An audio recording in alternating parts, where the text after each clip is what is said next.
Right then, thanks for coming on, Sarah. It's good to speak to you today. I'm joined here with Sarah Webster from May Wellbeing and Performance Gym, just on the outskirts of Preston. Sarah, welcome. Can you just tell us a little bit more about yourself and how you got in the industry and become a PT? Yeah, of course. So I actually initially worked in HR. So when I came out of college, I started working in the centre of Manchester. I was suited and booted every day, commuting in and out. And as time went on, I started training myself whilst I was working there. And over time, I sort of realised that the whole sitting in an office all day wasn't for me. But I did enjoy working with people. Like, that was a part of my job that I did love, and it's that it was people based. And so I sort of tied the two things that I loved together and sort of moved that skill set across to personal training. So I did my training with Profit, worked with them for a year, then spent 2 years, well, nearly 2 years in a studio. So I went from a commercial gym to a studio, and then now obviously me and Lou have opened up our own place in August last year. Okay, perfect. So you were pretty young, weren't you, when you kind of made that transition into personal training? Yeah. You've done quite a few things already. You don't mind me asking how old you're at the moment, do you, Sarah? No, I'm 23. Just 23. Perfect. You've done loads of bits already. How did you find working the commercial gym, then going to the studio? So I think, so I'll explain a little bit about what I do. So I've got a wide variety of clients. So I work with general public doing general PT work, but I also do disability training. So when I first started in the commercial gym, which was November 16, it was, in that December, I actually started doing some voluntary work at a charity called Rainbow House, who work with people with neurological disorders. So that might be like a brain injury, stroke, cerebral palsy. And so I just went in every Friday and worked with the adults. Whilst they did their sessions, I would be there to help out. And I knew at that point really that I wanted to go down that route of helping people with disabilities, but in a gym setting, because a lot of people, wheelchair users especially, feel like the gym is sort of a no-go zone. It's not many gyms are accessible for people. And as I started to build up my client base in a big commercial gym, that became even more apparent. And so for my client base, that move to a studio was well, necessary, really. The gym that I was working at, there was a lift, but the lift was very rarely working. So sometimes people would turn up to the gym and wouldn't even be able to get upstairs. It was just crazy. And so that's sort of the reason I made that transition over to a studio. And it worked really, really well, and my business took off even more from there, really. Okay. And as you kind of touched on it there, I know that you do have a lot of clients who have, disabilities. I know you do work with a stroke group. Yeah. Can you just tell us a little bit more about the full range of your clients and, what sort of challenges or opportunities are there working with those sort of clients? So when I looked online and I wanted to learn from people, and that was my reason really for starting working at Rainbow House. I wanted to learn more about the disabilities specifically, but then how I could help as a trainer, how I could help those people. And so I started looking online, and literally there was nobody. There was a trainer down in London called Dominic, and I sent him a message and we had a brief chat, but he was like, basically, there's nothing out there. There's no qualifications really. There's the odd CPD course, but yeah, there's nothing. And so I said, well, how do you know what to do then? How have you learned? And he said, it's all sort of learning on the job. And so he said, obviously, I'm here if you want any support at all, but yeah, it's pretty much, you've got to work it all out for yourself. And so that's what I've done really. I worked for a brief time with some guys who, well, they're based in Lanzarote, and we did like disability development weeks all across, well, the world really. We went to Sweden, Lanzarote, we did some in Ireland, like all over everywhere. They went to Canada, and we did that for a while, and I learned a lot from them. But other than that, really, it's been very much on the job. Then, so the March after I'd started doing my training, my dad had a stroke himself, and it was all just a bit weird how it all worked out. Like, I had started at Rainbow House in December, and then in March my dad had a brain injury. It was a bit mental, really, pardon the pun. But my dad had his stroke in March, and then I was like, right, how can I help my dad's rehab? Like, how can I help him get better? Like, he was left unable to walk or talk. Like, he was just laid in bed in a hospital, and I wanted to be able to help. So I would go along to a lot of his physio sessions. I'd go along to some of the private sessions that we had for him, and just learn. And even like the occupational therapy sessions, I'd go to them and learn what they were doing. And there's stuff that OTs do that I now incorporate into my sessions. But that's really where the passion came from. And so now I've got my own stroke group, and my dad is in there, and like, I love being able to see him and help him obviously every week. And yeah, the other guys in there are amazing as well, and I love that work. And do you think that's something that you want to, you know, continue to do? Obviously, you're really young at the moment. You've just set up your own facility with Lou. Is that something that you, in the long term, you do want to keep going with and kind of developing and expanding that sort of provision? Yeah. So actually, that's the one big thing that's come out of lockdown. So obviously, since we've not been working at the gym, we've had a lot of time to think about the business and look at it, and look at areas that we can improve, like what's going really well, what's not going so well, where do we need to put our energy. And the biggest thing for me that I've realised is that since opening our own place, I've been doing a lot of what I've felt I should be doing rather than what I want to do. And that this is one thing that I was going to talk about after, but like, it's so important to be doing what you want to do and what you're passionate about over what you feel like you should be doing, because that's what other PTs are doing. And like, I know that I really found my niche in what I loved doing. And over the past 6 months, I've sort of let that go. So yeah, that's the biggest thing that's come out of lockdown for me, is that I've realised that is my passion, that is what I want to do. And so we're now sort of structuring the business to make sure that I've got that time to put into that side. Don't get me wrong, like our MWP business is going to be just as important. But yeah, it's making sure that I've got the time to be doing that, because there isn't anybody else really doing it around here. And just on that, it's kind of something I wanted to ask you.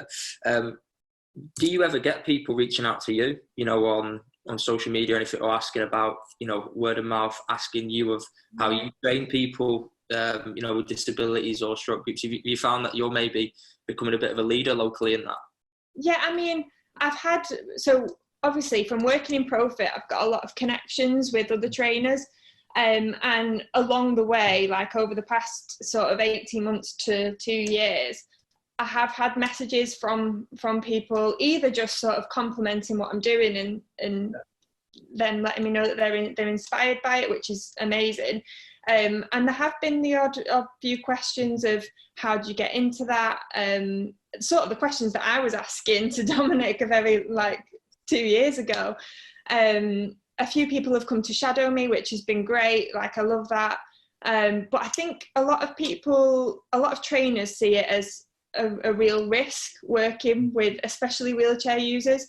And in my eyes, like, it's positive risk taking, if that's how you see it. I'm happy to help anyone. Like, and do you know what?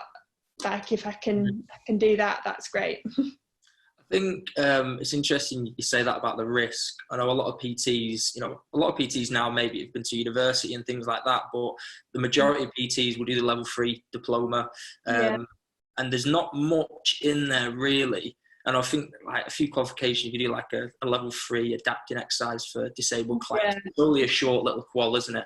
Do you think that's probably, something that's missing out of the industry at the moment? Like obviously they've got the little qual, as we just said, but there's nothing that's, really meaty, substantial. There's nothing, there really isn't. And even if there was, say like a certification for a bigger certification for adapting exercise, you've really got to understand the disability like itself inside out, because you can't, there's certain things that I would never ask one client to do. Like everybody's so different, and like that's one thing that I've said I'd love to do like way further down the line after kids and that. Like I'd love to create a certification myself for it 100%, because I think it is missing, and I think there's so much scope.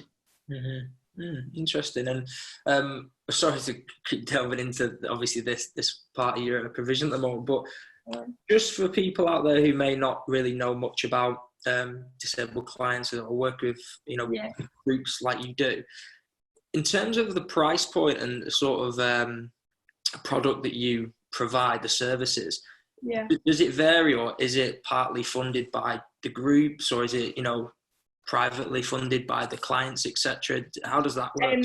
So the majority of my work is privately funded by the clients, but I have done charity work as well. So I did a 12-week program with the Stroke Association. So the Stroke Association funded me through Sport England, and so I did a 12-week program for them. After that 12 weeks had finished, it was then left to the group. There was a group of I want to say like 10 of them, and the 10 were given the option of, you can continue with Sarah, but you'd have to like obviously go privately, but because the Stroke Association only had that funding for like a limited period of time, but so other than that, it's all being privately funded by the clients themselves. And do you think that's one of the barriers really for entry for a lot of these types of clients, because they don't have that sort of resources, or do you not think you've not seen all that? I don't think so. I think I see it really just as anybody getting a trainer. Like you could walk into the gym tomorrow and hire a personal trainer, and it's just the same really in my eyes. If someone's interested in doing some work in the gym that's sort of kind of like physio, but in a gym environment, then you're gonna like obviously you go for it. Okay, perfect. Right, so I think we touched upon it earlier in the piece regarding you setting up May Wellbeing and Performance with Lewis, your business partner. You're only 23, so it's kind of a big leap, isn't it, in terms of the industry and getting a facility under your belt.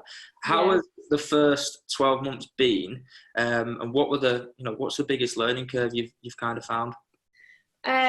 So the first 12 months, we moved pretty quickly with it at the beginning. We found the barn, which is where we're based.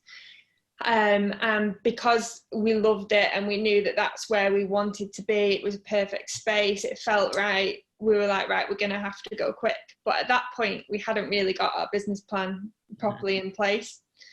And not only that, because me and Lou were at the same studio before, it was going to be a difficult transition anyway. So we needed to make it as fast as possible. So we got the keys, and literally for like 2 weeks straight, and I know you came and helped. I was like, transform the place with your paintbrush. Literally 2 weeks straight. Whenever we weren't with clients at the studio, like we zoomed across, quickly got changed into our painting gear, like put a lick of paint on, and then straight back clients. It was full on for 2 weeks. And then we moved in. And I think like that was a learning curve in itself. That whole transition was difficult. As exciting as it was difficult because we weren't that prepared. And so the first sort of 6 months of business have been very much educational, I would say, and learning about what we want, and taking our time with it and experimenting things, which not many people do. Normally people have a business plan and they go in and like, right, this is what we're doing. We didn't have that really. We just knew that we both wanted the same thing. And so, yeah, over the past 6 months, it's been working out what we want. And really, like, lockdown has been great in the respect that, like, we have had that time to put in. And now we've had sort of nearly a year of experience of owning the place. And now we've had sort of 8 weeks to sit back and look at it from a different perspective. And I think that has been really important. And I think it's important to take that step back every now and again and look at how you can improve what you are enjoying and what needs to go. So on that, what have you found? what have you found? And, you know, if you want to let us know, you don't have to, obviously, but what sort of changes are you looking to make, you know, as a business and as a facility? So, as I mentioned before, like the disability stuff, that was huge for me, that I'd let that sort of drift away. And I want that to be like my main work again, because like that, I loved it, thrived off it. And I'm excited now to get back to doing that and promoting that a little bit more. And then not only that, our structure for our members, we want to make it so that they're constantly like receiving a quality service, but a little bit more structured than it has been. So at the moment, like our members, they can come in for one-to-one PT or they can come in for classes, and we're going to be changing that model a little bit to benefit them and us at the same time. Okay, good.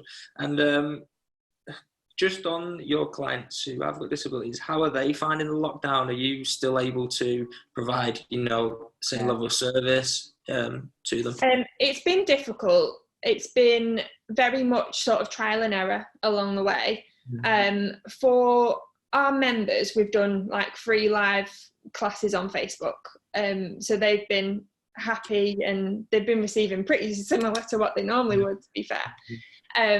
For my like general PT clients, they've had an online package, and then like for online coaching, so I've just transitioned everything online. But then for my disability clients, we've been doing Zoom workouts. It's a lot more difficult over Zoom, and more challenging because normally I'd be more hands-on with a disability client, you know, like to help them get into the correct position, etc. So carers and parents have had to get involved a lot more, and I think from my perspective, like that's quite difficult to put that, like their parent is there to be their parent, not to be their trainer or physio or whatever. So that's quite difficult, like for me to put across to them. But at the same time, we're all just working together to do what we can, to hopefully still provide quality sessions where possible. Okay, perfect. And just as the facility as a whole, you know, across you and Lou, have you found during the lockdown that, you know, you've retained a lot of your clients, you know, members, or, you know? Yeah, I think so. I think everybody's had their ups and downs. So like you'll notice that some people are very present one week and then maybe not so much the next. But I think that's all just part of what's going on right now. And to be honest, probably we feel the same. Like we're probably present more weeks than others. But yeah, everybody's really stayed on board, and everybody is always very thankful to us, which is lovely. A lot of clients, like even members still paying their memberships, like we've never asked for that, but it's such a compliment that they are. It's clear that they value our service, which is amazing. So yeah, everybody's been really good and very supportive. Perfect. And how has the community during lockdown been? I know you set up like a little, is it a Facebook community in terms of? Yeah, NWP Unity Group.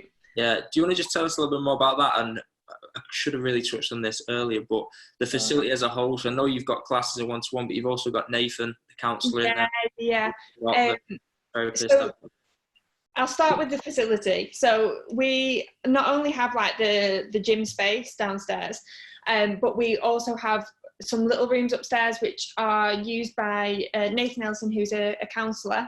And we also have a physio room with someone hopefully coming in very soon, which is very exciting.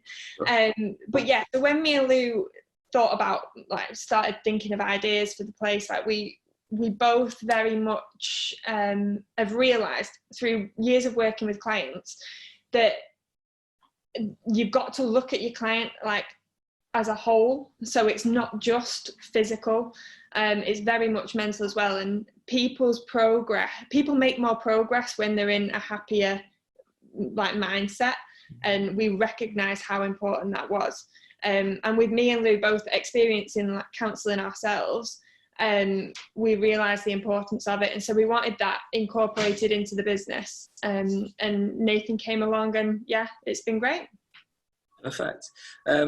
So we've kind of touched upon the biggest learning curve. What have you enjoyed? If there's just one thing that you've enjoyed the most about setting up the facility, is it working with Lou? Is it turning his hair out? Or is it... The devil, he's just walked in. What? I can't say anything now. What's the biggest highlight of starting the facility? I think it's the journey, really. And I think as much as there are tough days, there's a lot of good days too. And yeah, it's enjoying that, and I can enjoy it with Lewis. As much as we might drive each other mad sometimes, like there's no one else I'd rather do it with. And how is that dynamic? How is working with, obviously I know he's your business partner, he's also your partner, your boyfriend, as some would say, partner, professional terms, but how does that dynamic work? Yeah, it works well. I think because me and Lou both, we want the same thing for our clients and members, like at the end of the day, we're working towards the same goal. And I think that is really important. And not only that, like me and Lou have got different strengths, should we say. So like Lou is really, I always tell him, like, he's the creative one, like his mind is mental, like he's full of ideas. Whereas I'm the one that likes structure, and I like to know what's happening when. And so I think the two things, like the two different personalities together, complement each other quite well. Good. Cheers for that, Sarah. We've covered loads of bits there, some really interesting pieces. As with our last guest and all of our guests on this series, we want to put some information on those who want to get into the industry, whether it be personal trainer, fitness instructor. What would be your 3 biggest pieces of advice for anyone looking to get into the industry and qualify as a personal trainer now? First piece would be to learn as much as you can and take as much as you can from anyone. There's always something that you can learn from another, whether it be another trainer or anyone really. Whether you take something that's a positive, or if you see something you think, you know what, I don't want to be like that, you can always take something. So like when I first started, I shadowed a lot of people, and I think that was a really important step, because you take little bits from people, you see things that you like, you don't like, and you sort of find what kind of trainer you want to be. My second piece would be to do what you want to do and not what you think you should be doing. I think because especially nowadays with social media, it's easy to get pulled this and that way. I think, yeah, it's important to be doing what you're passionate about and what you want to be doing.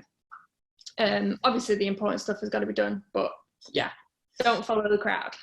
And then the third thing would be to enjoy it, really. And try and have a positive impact on people. Cool. Nice one, Sarah. That's been brilliant. Just for anyone who's watching this video, where can we find you and the facility? Are you on Facebook, Instagram? So it's May Wellbeing and Performance, and we are on Facebook and Instagram. We also have our personal pages, which I'm sure you will find if you go on them. And if anyone is looking to get into that sort of market in terms of their services for different types of clients, they're all right just to drop you a message on? Yeah, of course. Yeah, anytime. Yeah. Okay, perfect. Thanks, Sarah. It's been great. Really enjoyed that. No problem. Thank you very much. Cheers.